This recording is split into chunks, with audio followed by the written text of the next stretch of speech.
وجہ تخلیق کائنات دستگیر جہاں غم گسار زمان نبی کون و مکان رسول انس و جان سید عالم نبی مکرم شفیع معظم سراپہ رحمت العالم احمد مجتبی جناب سیدنا حضرت محمد مصطفیٰ صلی اللہ تعالی علیہ وآلہ واصحابہ وبارک وسلم کے دربار گوہربار میں ہدیہ درود و سلام پیش کرنے کے بعد عزیزان گرامی قدر ہمارے لیے باعث برکت ہے بالخصوص آج کا جمعہ شریف کہ میلاد النبی صلی اللہ تعالی علیہ وآلہ وسلم کی معطر مقدس پاک نورانی وجدانی روحانی ایمانی ذوق سے مالا مال ان پاکیزہ گھڑیوں کے اندر لمحات کے اندر ہمیں ذکر رسول پاک صلی اللہ تعالیٰ علیہ وآلہ وسلم کی سننے کی اور کرنے کی سعادت میسر ہو رہی ہے۔ اور آج کی گفتگو کا موضوع ہے آ گئے سرکار صلی اللہ تعالیٰ علیہ وسلم۔ دعا ہے اللہ پاک اس ایمانی ذوق کے اندر تربیت اور ادب کے ماحول کے اندر اللہ نبی کے میلاد کا صدقہ بے مثال برکات عطا فرمائے اور ہمیں اس سال سے بھی بڑھ کر آئندہ زندگی کے اندر بھی نہایت بلند جذبہ ایمانی کے ساتھ ذکر ولادت رسول کریم صلی اللہ تعالیٰ علیہ وسلم کی سعادت رونقیں تر و تازگی عطا فرمائے۔ حضور کا ذکر کوئی آج سے نہیں ہے، صدیوں سے جاری ہے۔ کائنات کے افق پر ایک بھی ستارہ نہیں چمکا تھا، حضور کا نور مبارکہ اس وقت بھی چمک رہا تھا۔ کوئی انسان کوئی بشر پیدا تک نہ کیا گیا، حضور اس وقت بھی پوری آب و تاب کے ساتھ دنیائے کائنات کی تخلیقات میں جلوہ کرتے۔ حضرت سیدنا آدم علیہ السلام کی تخلیق سے 2000 سال قبل بھی رسول پاک صلی اللہ علیہ وسلم کا نور مبارکہ پیدا کیا جا چکا تھا۔ آدم علیہ السلام پیدائش کے مرحلے سے گزر رہے تھے، حضور پاک صلی اللہ علیہ وسلم اس وقت بھی موجود تھے۔ رسول پاک صلی اللہ علیہ وسلم اچانک سے نہیں آ گئے۔ آپ کی آمد کے بارے میں اور ظاہری جلوہ گری کے بارے میں انبیاء نے بہت سی دعائیں فرمائیں۔ خود حضرت ابراہیم علیہ السلام جب کعبہ شریف کی ساری تعمیر سے فارغ ہو گئے، استغفار کا کلمہ تک پڑھ لیا، قبولیت کی دعا تک فرما دی، تو عرض کرتے ہیں ربنا تقبل منا انک انت السمیع العلیم وتب علینا انک انت التواب الرحیم۔ قبولیت کی بھی دعا ہو گئی ابراہیم علیہ السلام کی طرف سے، اور توبہ اور استغفار کی بھی حکمت ترتیب دے دی گئی۔ یہ دونوں اہم کام کرنے کے بعد جب نبی مزید اللہ کی نورانیت کے، معرفت کے، محبوبیت کے مقام کے قریب تر ہو گئے، اب ضرورت تھی کہ وہ جو دعا فرماتے اللہ اس کو قبول فرماتا۔ انہوں نے ایک ہی دعا کی، ربنا وابعث فیہم رسولا، اے اللہ پاک اپنا پاک رسول بھیج دے، منہم میری نسل میں سے بھیجنا، یتلو علیہم آیاتک جو تیرے قرآن کی بولیاں پڑھ پڑھ کے سنائے، ویزکیہم جو ان آنے والی نسلوں کو، موجودہ نسلوں کو، بے راہ روی کا شکار اولادوں کو، خاندانوں کو پاک صاف ستھرا فرما دے، وَيُعَلِّمُهُمُ الْكِتَابَ جو کتاب حکمت کی تعلیم دے دیں، والحکمت جو بصیرت کی، عقل و دانش کی نصیحتیں انہیں فرما دے، اِنَّكَ أَنْتَ الْعَزِيزُ الْحَكِيمُ، اے اللہ تیرے قدرت کے خزانوں میں کوئی کمی نہیں، تو غالب بھی ہے، تو حکمتوں والا بھی ہے۔ اللہ پاک نے حضرت سیدنا عبداللہ رضی اللہ تعالیٰ عنہ حضور کے والد ماجد پر کرم فرمایا۔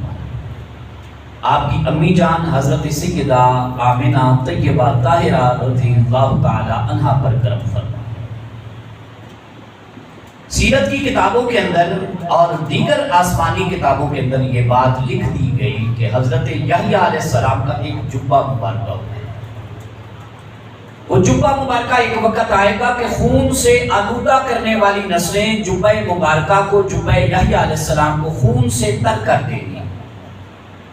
وہ وقت ہوگا کہ اس وقت اس یحییٰ علیہ السلام کے جبہ مبارکہ کی قدر کرنے والی اولادوں میں سے حضرت سیدنا عبداللہ رضی اللہ تعالیٰ عنہ پیدا ہوں گے۔ حضور کے والد گرامی تشریف لائیں گے، اور جب وہ موقع آیا حضرت سیدہ آمنہ طیبہ طاہرہ رضی اللہ تعالیٰ عنہا حضور کی امی جان کے خاندان نے، آپ کے ننیال کے خاندان نے دیکھا عبداللہ رضی اللہ تعالیٰ عنہ اتنی شانوں والے پیغمبر کے جبہ مبارکہ کی قدر کرنے والی نسلوں سے پیدا ہو گئے، تو انہوں نے فیصلہ کر لیا۔ آسمانی کتابوں کے اندر یہ بشارتیں صدیوں سے موجود ہیں، انبیاء اس کی تلاوت کرتے کرتے امتوں کو بتاتے بتاتے دنیا سے تشریف لے گئے۔ انہوں نے کہا یہ سیدہ آمنہ طیبہ طاہرہ رضی اللہ تعالیٰ عنہ ہے، کیوں نہ ان کا نکاح حضرت سیدنا عبداللہ رضی اللہ تعالیٰ عنہ سے کر دیا جائے۔ اور اتفاق کی بات دیکھیے، کتب سیرت کے اندر سیرت نگار لکھتے ہیں کہ جس دن حضور پاک صلی اللہ علیہ وسلم کے والد گرامی کا آپ کی والدہ ماجدہ سے نکاح ہوا، اس دن حضور کے دادا جان کا بھی نکاح ہوا۔ اس دن حضور کے دادا جان کا بھی نکاح ہوا۔ حضرت حالہ بنت وہب اس خاتون کا نام ہے، وہب جن کی وہ بیٹی تھی، حالہ ان کا خود نام ہے، ان سے حضور کے دادا جان نے نکاح فرمایا۔ اور حضور کی سنت اپنے پیدا ہونے والے کئی سالوں کے بعد پیدا ہونے والے پوتے کی سنت کو سنت سمجھا اور نکاح کی سنت کو ادا فرمایا۔ حضور نبی پاک صلی اللہ تعالیٰ علیہ وسلم کی پیدائش کے اول حصوں کے بارے میں خود سیدہ آمنہ طیبہ طاہرہ رضی اللہ تعالیٰ عنہ فرماتی ہے، مجھے کوئی درد ذہن میں، تکالیف میں، جیسے اولادیں اپنے کرم والے ماحول کے اندر پیٹ کے اندر تکالیف برداشت کرتی ہیں، اللہ کی قسم مجھے میرے رب نے محمد عربی کی پیدائش سے کوئی تکلیف نہیں دی۔ اللہ نے حضور کی ذات طیبہ کو میرے لیے اس وقت بھی رحمت کا خاص حصہ بنایا۔ حضور پاک صلی اللہ علیہ وسلم جب اپنی والدہ ماجدہ کے پیٹ کے اندر پہلے ماہ تشریف لائے تو فرماتی ہیں ایک لمبے چوڑے قد کاٹ کے بزرگ تشریف لائے، اور انہوں نے مجھے مبارکبادی دی۔ ان کی آمد سے میں تڑپ گئی، میرے جسم پر تھوڑا سا لرزہ طاری ہوا۔ پہلے اس بابا جی کو لمبے قد والے شخص کو کبھی دیکھا نہ تھا، لیکن نورانی صورت کو تکنا تھا کہ میری وہ ساری اضطرابی کیفیت ختم ہو گئی۔ اللہ تعالیٰ نے اس بے قراری کو، اضطرابی کیفیت کو قلبی سکون کے اندر تبدیل فرما دیا۔ میں اس بابا جی کے روشن نمودار لمبے قد کاٹ والے بابا جی کے چہرے کو، مکھڑے انور کو تکتی رہ گئی۔ میں نے کہا حضور آپ کون؟ میرے گھر کے اندر آپ فرمانے لگے بی بی بیٹا آپ اپنی کیفیت کو باقی رکھیے، میں وہ ہوں جس سے اولاد آدم ساری آگے نکلتی ہے۔ میرا نام حضرت سیدنا آدم علیہ السلام ہے، میں مبارکباد دینے کے لیے اپنے رب کی طرف سے بھیجا گیا ہوں۔ اللہ کی ذات نے تجھے قبول کر لیا ہے، تیری پاک گودی سے وہ پاک بشر جنم لے گا، میری اولاد کا حصہ بنے گا، جو شرق کو بھی روشن کرے گا، جو غرب کو بھی روشن کرے گا۔ زمین جس سے قرار پائے گی، زمین میں اس کا نام محمد ہوگا، آسمانوں میں اس کا نام احمد ہوگا۔ بی بی صاحبہ تو بڑی تکریم والی ہے، تیرے شوہر نامدار اگرچہ دنیا سے چلے گئے لیکن وہ بڑی عزت و تکریم پائیں گے۔ معاشر کے دن پھر اے سیدہ آمنہ تجھے اپنے شوہر سیدنا عبداللہ کے ساتھ جوڑ دیا جائے گا، اکٹھا کر دیا جائے گا۔ تم اپنے بیٹے کے صدقے میں نہ صرف تم بلکہ آنے والی ان کی ساری جمی امتی جنت میں حصہ پائیں۔ آپ فرماتی ہیں وہ دیکھ کے بشارت چلے گئے، خوشخبریاں سنا کے چلے گئے، یہ پہلے مہینے کا واقعہ۔ آپ فرماتی ہیں دوسرے مہینے پھر ایک کرم والے بزرگ تشریف لائے۔ میں نے کہا آپ کون؟ کہتے ہیں میں اللہ کا پاک پیغمبر حضرت عیسیٰ علیہ السلام۔ انہوں نے حضور کی حمد و ثنا بیان کی، تعریف منقبتیں چھیڑی۔ آج لوگ پوچھتے ہیں حضور کا ذکر کہاں سے آیا؟ میں نے کہا آمنہ بی بی کے پیٹ میں تھے، ابھی ظاہری گودی میں بھی حضور جلوہ گر نہیں ہوئے، تب سے اللہ کے نبیوں نے حضور کی نعت پڑھی، حضور کی مدد و تعریف و توصیف، اللہ کی حمد و ثنا کا بیان کر کے گئے، حوالے ہمارے پاس موجود ہیں۔ تیسرا ماہ آیا حضرت نوح علیہ السلام جلوہ گر ہو گئے، چوتھا ماہ آیا حضرت ادریس علیہ السلام جلوہ گر ہو گئے، پانچواں ماہ آیا حضرت ہود علیہ السلام جلوہ گر ہو گئے، چھٹا ماہ آیا حضرت ابراہیم علیہ السلام حضور کے دادا جان خود تشریف لے گئے، ساتواں ماہ آیا اپنے فرزند ارجمند ذبیح اللہ کا لقب کا پانے والی ہستی، کعبہ کی خدمت کرنے والے، معمری کا کردار ادا کرنے والے، تعمیرات میں حصہ لینے والے آپ کے فرزند ارجمند حضرت اسماعیل علیہ السلام تشریف لائے۔ 8ویں ماہ میں حضرت موسیٰ علیہ السلام کو بھیجا گیا، 9ویں اور آخری مہینے میں حضرت عیسیٰ علیہ السلام کو بشارت اور خوشخبریاں اور حضور کی نعت قصیدہ دے کے بھیجا گیا، جس کی پیدائش بھی ابھی نہ ہوئی ہو مکمل طور پر، جو ابھی ماں کے شکم اطہر میں قرار پائیں، وجود پائیں، اور اس کی بشارتیں لے کے آنے والے اللہ کے انبیاء، اور اللہ کی اجازت کے بغیر اللہ کا نبی آ سکتا ہے؟ اللہ کی اجازت کے بغیر اللہ کے نبی آ سکتے ہیں؟ یہاں سے اس بات کا بھی پتہ چلا اللہ کے نبی زندہ ہوتے ہیں، اپنی قبروں میں جو کچھ اللہ کرواتا ہے وہ کرتے رہتے ہیں، وگرنہ حضور پاک صلی اللہ علیہ وسلم سے صدیوں پہلے ابراہیم علیہ السلام چلے گئے، اسماعیل ذبیح اللہ تشریف لے گئے، ادریس علیہ السلام ظاہری جلوہ گر نہیں تھے، حضرت آدم علیہ السلام صدیوں پہلے چلے گئے، نوح علیہ السلام کا ظاہری باب بظاہر بند ہو گیا، لیکن جو نبی ہوتا ہے اس پر خاص اللہ تعالیٰ کی طرف سے نبوت کی صورت میں خاص کرم ہوتا ہے، وہ جب چاہیں جہاں جانا چاہیں اللہ کے حکم کے پابند پھر بھی ہوتے ہیں، اللہ کے حکم اور رضا کے بعد جہاں چاہیں، حتیٰ کہ سیدہ آمنہ طیبہ طاہرہ رضی اللہ تعالیٰ عنہ کے گھر میں بھی جانا چاہیں، حضور کی ولادت کی خوشخبریاں لے کر حضور کی نعت پڑھنے کے لیے اللہ تعالیٰ انہی حضور کے دولت خانے کے اندر بھیج دیتا ہے، وہ اللہ کی حمد و ثنا کا بھی بیان کرتے ہیں اور محبوب پاک صلی اللہ علیہ وسلم کی منقبت نعتیں بھی پڑھتے ہیں۔ آپ فرماتی ہیں مجھے یہ سارے انبیاء دکھائے گئے اور میں پہلی خاتون تھی دنیا میں کہ جو کہ امید اور کرم کی حالت میں سارے انبیاء کی زیارت سے فیضیاب ہو رہی تھی، اور آپ فرماتی ہیں کہ حضرت آدم علیہ السلام کے ساتھ ساتھ اللہ تعالیٰ نے حضرت سیدنا جبرائیل امین علیہ السلام کو بھیجا۔ 2 طرح کی روایات ہیں، مشرق میں جھنڈا لگایا گیا، مغرب میں جھنڈا لگایا گیا، حضور کے دولت قدے پر، دولت خانے پر، گھر مبارکہ پر جھنڈا لگایا گیا، یہ حضور کے میلاد کی خوشی میں لگائے جانے والے جھنڈوں کی دلیل ہے حدیث پاک کی روح سے۔ ایک اور معتبر روایت جو امام بہقی علیہ الرحمہ نے، امام قرطبی نے، امام طبرانی نے نقل کی ہے، اور سیاح میں کئی مرتبہ یہ وارد ہوئی حدیث مبارکہ کہ نبی پاک صلی اللہ علیہ وسلم ارشاد فرماتے ہیں میں جب ولادت کی ظاہری ابھی حالت میں دنیا میں تشریف آور بھی نہیں تھا ہوا، اللہ پاک نے سب سے پہلا جبرائیل امین علیہ السلام کے ہاتھوں سے جھنڈا لگوایا، بیت المقدس کی چھت پر جھنڈا لگوایا، دوسرا اللہ نے جھنڈا لگوایا میرے غریب خانے پر لگوایا، اور تیسرا جھنڈا اللہ نے بیت اللہ کی عین چھت پر لگوایا۔ سبحان اللہ! اللہ کی عبادت کے لیے جو پہلا گھر مختص کیا گیا، خاص کیا گیا، جو ہمارے مسلمانوں کا قبلہ اول ہے، وہ کون سا ہے؟ بیت المقدس۔ کون سا ہے؟ کون سا ہے؟ ادھر پہلا جھنڈا کیوں لگایا گیا؟ بتانا یہ مقصد تھا لوگوں میں معبود پر حق ہوں، مگر عبادت اسی کے قبول کروں گا جو حضور پاک صلی اللہ علیہ وسلم کی عظمتوں کو، تعریفوں کو سمجھنے والا ہوگا۔ جھنڈا وہاں لگوایا گیا، دوسرا حضور کے گھر مبارکہ کی چھت پر لگوایا گیا، تیسرا جھنڈا بیت اللہ شریف۔ بیت اللہ شریف مسلمانوں کا قبلہ ثانی ہے، تاحال ہمارا قبلہ اور کعبہ کیا ہے؟ بیت اللہ شریف۔ بتانا یہ مقصد تھا لوگوں سبھی عبادت کریں گے، مگر عبادت کی عظمت کو، حضور کی تعظیم کو کم لوگ نہیں سمجھیں گے۔ حضور پاک صلی اللہ تعالیٰ علیہ وسلم کی ولادت باسعادت کے بعد کے جو واقعات ہیں، اللہ اکبر کبیرہ، وہ بھی اپنی مثال آپ۔ حضرت سلیمان فارسی رضی اللہ تعالیٰ عنہ فرماتے ہیں میں بیٹھا بات چیت کر رہا تھا سیدنا عبداللہ ابن عباس رضی اللہ تعالیٰ عنہ کے ساتھ، حضور پاک کے چچا جان کے بیٹے کے ساتھ۔ انہوں نے اپنی اپنی باتیں سنائی، مجھے حضور سے یہ فیض بھی ملا، یہ فیض بھی ملا، حضور کے صدقے اتنی حدیثیں یاد ہو گئی، تو میں نے پھر ان کو چپ کرواتے ہوئے کہا کچھ میری بھی سن لو۔ انہوں نے کہا آپ سنائیے۔ میں نے کہا میں ایک یہودی کے ملازمت کیا کرتا تھا، میں حضور پاک صلی اللہ علیہ وسلم کی خدمت میں حاضر ہوا، عرض کیا یا رسول اللہ صلی اللہ علیہ وسلم یہ آپ کا غلام فارس سے آیا ہے، آپ کا کلمہ پڑھ کے نور ایمان سے اپنے دل کو جگمگ کرنے والا، میرے لیے کیا حکم ہے؟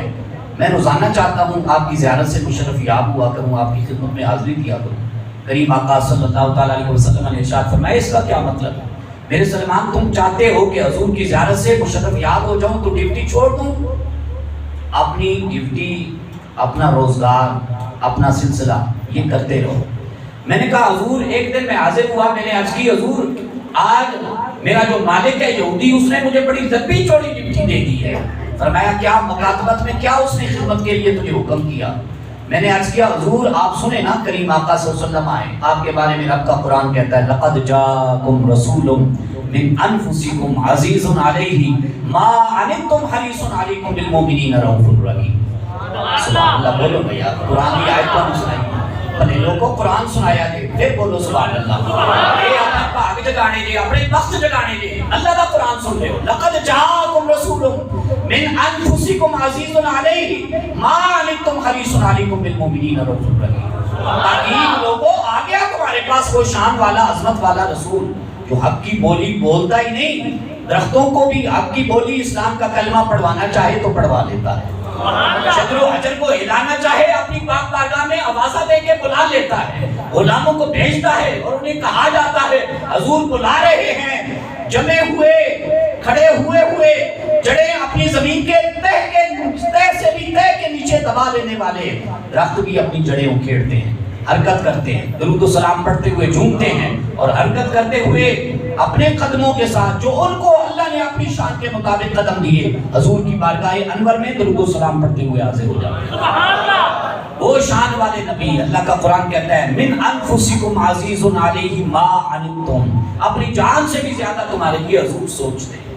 اس کو دوسرے مضمون میں اللہ کے قرآن نے پارہ نمبر 21 میں بیان کیا، النبی اولا بالمؤمنین من انفسہم، اے بندے مومن سن، حضور کی شان یہ ہے تو اپنی جان کا اتنا مالک نہیں ہے جتنا اللہ نے حضور پر نور کو تیری جان کا مالک بنا دیا، تو اتنی اپنی جان سے زیادہ قریب تر نہیں جتنا حضور کو اللہ نے تیری اور میری جان کے قریب تر فرما دیا۔ وہ حضور، حضرت سلمان فارسی کہتے ہیں میں نے حضور پاک صلی اللہ علیہ وسلم کی خدمت مبارکہ میں عرض کی، حضور اس نے تو بڑا ہی مجھے معاملہ دے دیا خدمت کا، فرمایا بیان تو کرنا۔ میں نے عرض کیا حضور اس نے کہا ہے چند ہی دنوں میں تو نے 300 پودے لگانے ہیں۔ کتنے پودے لگانے ہیں؟ 300 پودے لگا کر آنا ہے، یہ تیری ڈیوٹی ہے۔ گرمی کا ماحول تھا، میں نے کہا یہ سیزن ایسا نہیں، ماحول ایسا نہیں کہ خون پسینہ ایک کر کے بھی 300 پودے لگا سکتے، اور پھر 40 اوقیہ ایک وزن کا پیمانہ ہے عرب کے اندر، اتنا میں نے اتنے وزن کے برابر سونا قرض کی مد میں اس اپنے مالک کو ادا بھی کرنا تھا۔ میں نے کہا اگر میں 300 پودے لگاتا رہوں گا تو یہ قرض کون ادا کرے گا؟ رسول پاک صلی اللہ علیہ وسلم مسکرائے، فرمایا پھر مالک نے کیا کہا یہودی نے؟ حضور اس نے کہا کوئی چھٹی نہیں، کوئی گنجائش نہیں، وہ 40 اوقیے کے وزن کے برابر جو تو نے سونا بطور قرض میرے پاس ادا کرنا ہے وہ بھی ادا کرنا ہے، 300 پودے بھی لگانے ہیں۔ رسول پاک صلی اللہ علیہ وسلم نے اپنے صحابہ کرام کو جمع کیا، کچھ پہلے سے جمع تھے، جو نہیں تھے جمع ان کو حاضر کیا، حکم ہوا حضور پاک صلی اللہ علیہ وسلم کا حکم نبوی کی تعمیل کرتے ہوئے صحابہ پاک حاضر ہوئے۔ رسول پاک صلی اللہ علیہ وسلم نے ارشاد فرمایا اعینونی اخیک، اپنے اس بھائی کی مدد کرو نا، سارے سن رہے ہو یہ مشکل میں ہے، اسلام کا کلمہ پڑھا ہے، اس سے یہ بھی میسج ملتا ہے اسلام ایسے پھلتا پھولتا ہوا ہماری گودی میں نہیں آ گیا، اسلام کی خاطر حضور کے غلاموں نے بڑی قربانیاں دی، بڑی ماریں کھائی ہیں، بڑے پتھر کھائے ہیں، بڑے الفاظ الغابات برے سے برے تر بد سے بدتر سنے ہیں، بڑی بڑی تپتی ریتوں پر لیٹ گئے ہیں، ان کی کمر ان کی پشتیں ننگی کر دی گئی، ان کا لباس اتار دیا گیا، ان کے سر چھلنی کر دیے گئے، ان کو نیزے مارے گئے، ان کو برچھیوں کے وار کیے گئے، ان کو صحراؤں میں تپتے صحراؤں میں اسلام کی بقا آبیاری سربلندی کی خاطر اترنا پڑا، لیکن اللہ اکبر یہ حضور کے سچے سچے غلام تھے، فقط نام لینے والے نہیں تھے۔ جہاں حضور نے ابرو کے اشارے سے، زبان کا حکم نہیں وہ تو بڑی بات ہے، ابرو کے اشارے سے جہاں حضور نے حکم کیا حضور کے غلام اترتے چلے گئے۔ ایک تو ایسے غلام ہیں ان کو حضور نے کہا تمہیں کیسے پتا چل گیا میں نے جہاد کا حکم دیا گیا؟ کہتے ہیں حضور سیرت نگار اس بابت لکھتے ہیں اور آسمانی کتابوں میں یہ بات میں نے پڑھی ہے، اللہ نے اپنے محبوب صلی اللہ علیہ وسلم شان والے محبوب کا یہ قصیدہ لکھا ہے، حضور کی خاطر زمین میں ایسے لوگ آئیں گے عشق کرنے والے، حضور کا پیار پانے والے، حضور کہیں گے صحرا میں گھوڑے اتار دو، دریاؤں میں اتار دو، وہ سارے کے سارے گھوڑے بھی اتار دیں گے۔ حضور فرمائیں گے بحری بیڑے تو اس وقت نہیں تھے، حضور کہیں گے گھوڑوں کو بحری بیڑوں کی شکل دے کے لنگر انداز کر دو، وہ لنگر انداز کر دیں گے لیکن حضور کے حکم سے پیچھے نہیں ہٹیں گے۔ حضرت سلیمان فارسی رضی اللہ تعالیٰ عنہ کہتے ہیں حضور نے فرمایا اپنے بھائی کی مدد کرو، سارے صحابہ آ گئے، کسی نے مجھے 40 پودے دیے، کسی نے 20 دیے، کسی نے 15 دیے، کسی نے 7 دیے، کسی نے 10 دیے۔ کرتے کرتے میں نے گنتی گنی، کچھ میں خود لے کے آیا تھا، 300 کے 300 پورے ہو گئے۔ اور میں لگا جانے کے لیے، لگانے کے لیے، تو حضور نے فرمایا یہ غلام کس لیے ہے؟ ان بھائیوں کی سپورٹ لو، مدد لو، یہ بھی سارے جا کے تیرے ساتھ لگائیں۔ فرماتے ہیں وہ جا کے لگانے کے لیے ہم سب جانے لگے نا گروپ کی شکل میں۔ میرے پاک رسول اللہ صلی اللہ علیہ وسلم نے ارشاد فرمایا صرف تم نے گڑھے کھود کے آنے ہیں، لگاؤں گا میں خود اپنے نبوی ہاتھوں سے۔ میں کس لیے ہوں آقا؟ اللہ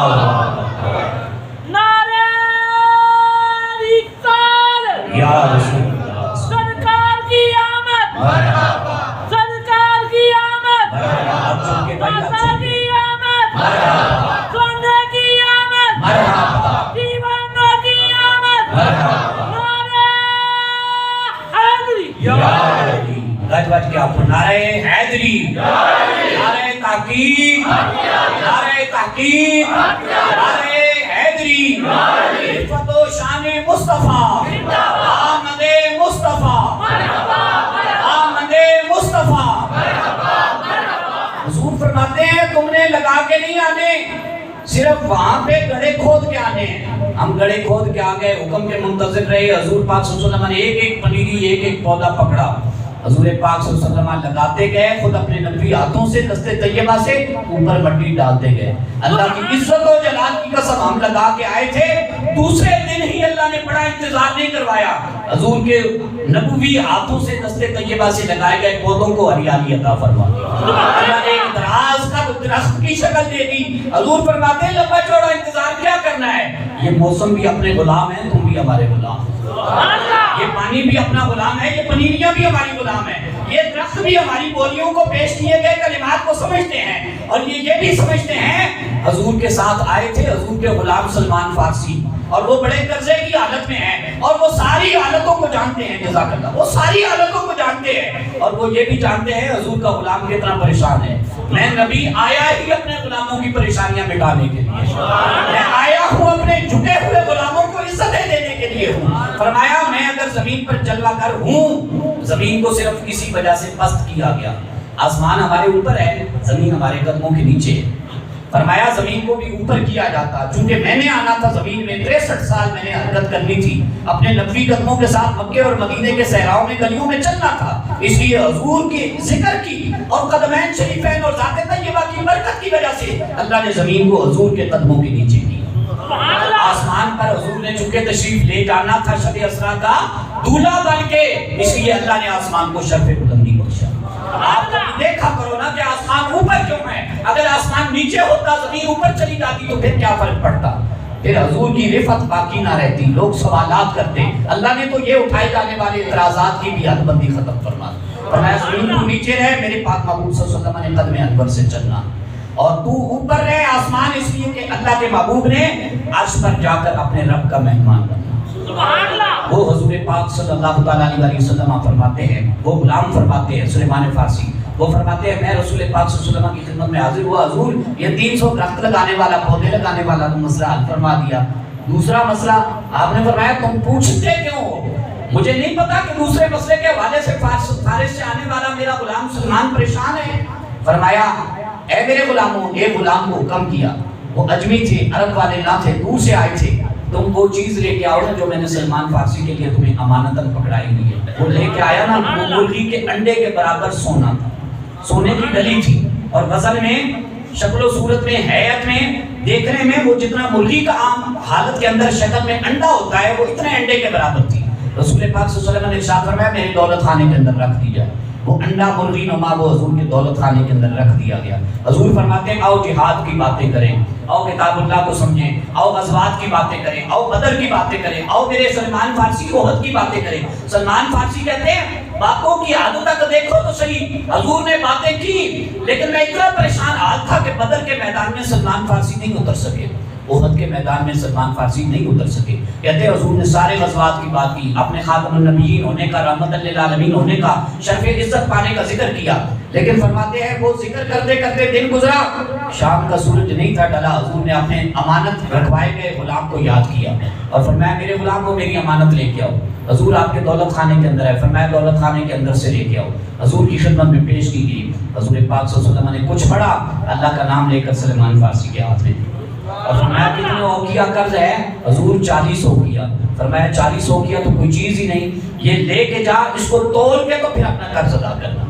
سلمان فارسی رضی اللہ تعالیٰ عنہ کہتے ہیں میں تول کے اس یہودی کا قرض ادا کرنے کے لیے گیا, اللہ کی عزت و جلال کی قسم وہ قرض بھی اتر گیا اور بقیہ جتنے وہ سونے کے مرغی کے انڈے کے برابر وہ سونے کی ڈلی کی حیت تھی, صورت تھی, وہ بھی باقی رہی, وہ بھی باقی کی باقی رہی. اسی طرح ثابت شدہ میں وہ مرغی کے انڈے کے برابر والی صورت والی سونے کی ڈلی لے کر حضور کی خدمت میں حاضر ہو گیا. حضور فرماتے ہیں جب اللہ راضی ہو جائے, اللہ کا محبوب راضی ہو جائے, پھر یہودی تجھ سے راضی کیوں نہیں ہو سکتا؟ پھر یہودی کیوں نہیں راضی ہو سکتا؟ ہمارے ذکر سے اللہ راضی ہوتا ہے اور اللہ کی حمد سے ہم راضی ہوتے ہیں. میرے محبوب نے فرمایا اگر مجھے راضی کرنا ہو اللہ کی حمد و ثنا کا بیان کیا کرو, اور اگر اللہ کو راضی کرنا ہو تو میری تعریفوں کے قصیدے چھیڑا. یہ بہانہ ہے, یہ ایک بہانہ ہے اللہ کی عزت و جلال, اللہ کے محبوب صلی اللہ علیہ وسلم کی تکریم کرنے کا. محمد صلی اللہ علیہ وسلم یہ وہ نام ہے جو کائنات عالم میں حضور پاک صلی اللہ علیہ وسلم سے پہلے کبھی نہ رکھا گیا.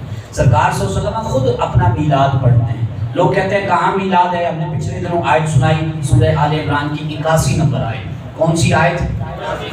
کون سی سورت؟ سورہ آل عمران. پارہ کون سا؟ پارہ نمبر 3. رب خود قرآن کے اندر فرماتا ہے وَإِذَا أَخَذَ اللَّهُ مِيثَاقَ النَّبِيِّينَ لَمَا آتَيْتُكُم مِّن كِتَابٍ وَحِكْمَةٍ ثُمَّ جَاءَكُمْ رَسُولٌ مُصَدِّقٌ لِّمَا مَعَكُمْ لَتُؤْمِنُنَّ بِهِ وَلَتَنصُرُنَّهُ قَالَ أَأَقْرَرْتُمْ وَأَخَذْتُمْ عَلَىٰ ذَٰلِكُمْ إِصْرِي قَالُوا أَقْرَرْنَا قَالَ فَاشْهَدُوا وَأَنَا مَعَكُم مِّنَ الشَّاهِدِينَ. یہ دلیل ہے اور دلیل بھی قرآن سے ہے اور دلیل بھی پارہ نمبر 3 سے ہے اور دلیل بھی سورہ آل عمران سے ہے اور دلیل بھی آیت نمبر 81 سے ہے جو کہتے ہیں میلاد کہاں سے آیا؟ میلاد رب العالمین کی بارگاہ سے آیا.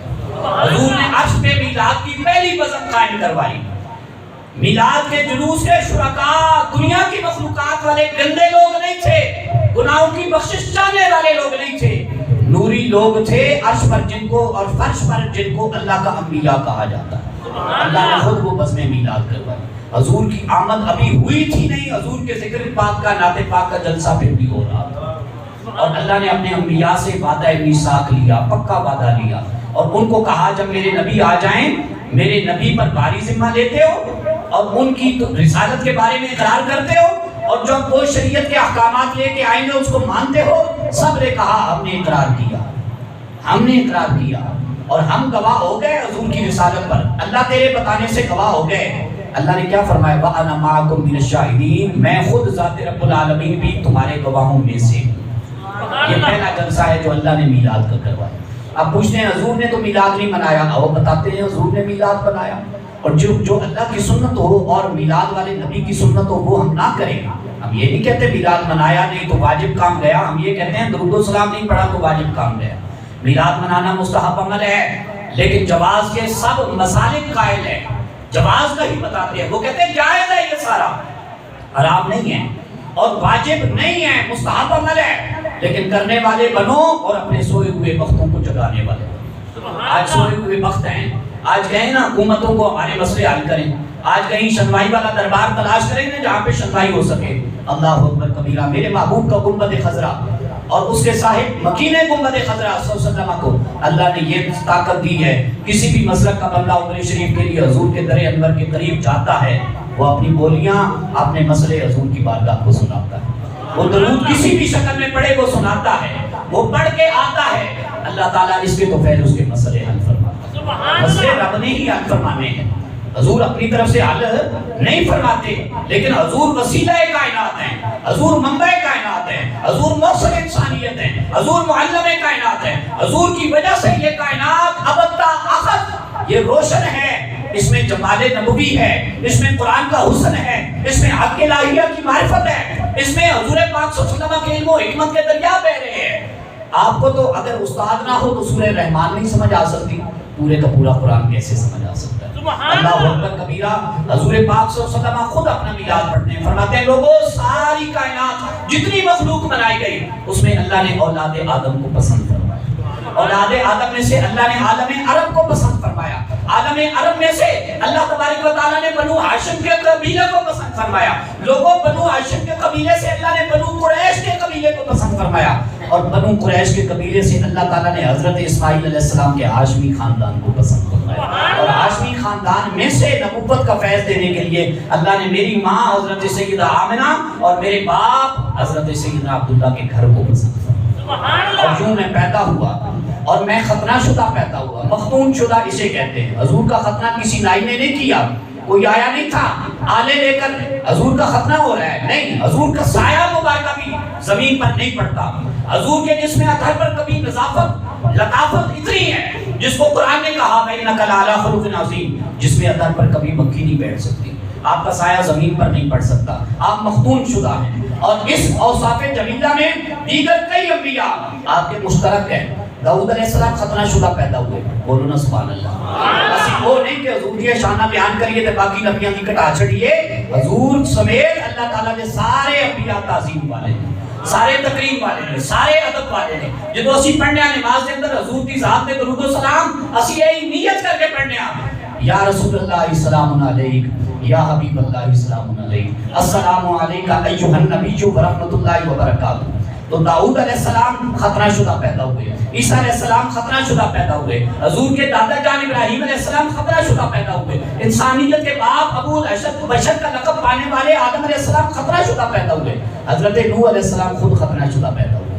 تو کیسے ہو سکتا تھا کہ سارے دیگر پہلے انبیاء تشریف لانے والے کئی انبیاء بہت سے آدھے درجن یہ ختنہ شدہ پیدا ہوں اور حضور پاک صلی اللہ علیہ وسلم کے ختنے کے لیے کسی کو بلانا پڑے؟ ایسا ہرگز نہیں ہو سکتا۔ حضور کا ذکر کیا کرو تعظیم سے، جو تعظیم والے ہوتے ہیں وہ مقام و منزل پا جاتے ہیں، جو معرفت والے ہوتے ہیں ان کے ہاں ادب بھی ہوتی ہے، ان کے ہاں تربیت کی بھی بولی ہوتی ہے، ان کے ہاں اعتراضات نہیں ہوتے ہیں، سوالات نہیں ہوتے۔ وہ جنہوں نے رب کی توحید کے بارے میں بھی سوال کیے تھے جناب موسیٰ علیہ السلام سے، جنہوں نے کہا تھا لن نؤمن لک حتی نری اللہ جہرا، ان کی بولی سنے نا، جب بولی انہوں نے کہا تھا موسیٰ خدا کہاں ہے؟ ایک ہے، کہاں ہے؟ فرمایا وہ نظر آنے سے پاک ہے، تو ان گناہگاروں کو نظر نہیں آ سکتا۔ انہوں نے کہا تو پھر ہم نے ماننا کیوں ہے جب نظر ہی نہیں آتا؟ تو اللہ کے قرآن کی بولی سنے نا، اگلے لفظ سنے، فَأَخَذَتْهُمُ الصَّاعِقَةُ، انہیں بجلی نے کڑک نے پکڑ لیا، جلا کے راکھ کا ڈھیر بنا دیا۔ وَأَنْتُمْ تَنْظُرُونَ، قرآن کہہ رہا ہے تم دیکھ رہے تھے۔ ثُمَّ بَعَثْنَاكُم مِّن بَعْدِ مَوْتِكُمْ، ان کے مرنے کے بعد ہم نے ان کو پھر زندہ کیا، لَعَلَّكُمْ تَشْكُرُونَ، تاکہ وہ شکر گزار بنے۔ ہم شکر گزار بنے تو پھر میلاد کا لطف آئے گا، ہم شکر گزار بنیں گے تو پھر حضور کی نعتیں آئیں گی، ہم شکر گزار بنیں گے تو پھر معاشی مسئلے حل ہوں گے، ہم شکر گزار بنیں گے تو پھر رحمت للعالمین کا معنی سمجھ آئے گا، ہم شکر گزار بنیں گے تو فیضان قرآن کے قریب تر ہوں گے۔ اگر اعتراض ہی کرنا ہے پھر ساری زندگی نمازیں کس کام کی، پھر ساری زندگی کے عمرے کس کام کے؟ اگر حضور کی تعظیم نہ ہوتی تو اللہ صرف حج کو ہی رکھتا، عمرہ کبھی بھی نہ کرواتا۔ یہ حضور کی عظمت کی دلیل ہے۔ ہم وہ ہیں کہ حضور کے نعرے بھی لگاتے ہیں تو حضور کو شاہد سمجھ کے، مبشر سمجھ کے، نذیر نبی سمجھ کے حضور کے نعرے لگاتے ہیں۔ اب تعالیٰ حضور کی عظمتوں کا مزید بہت بالا فرمائے، اور ہم سمیت اللہ تعالیٰ سب بھائیوں کو، دوستوں کو، حضور کے غلاموں کو صحیح غلامی اور ادب کا درجہ نصیب فرمائے۔ وآخر دعوانا الحمدللہ۔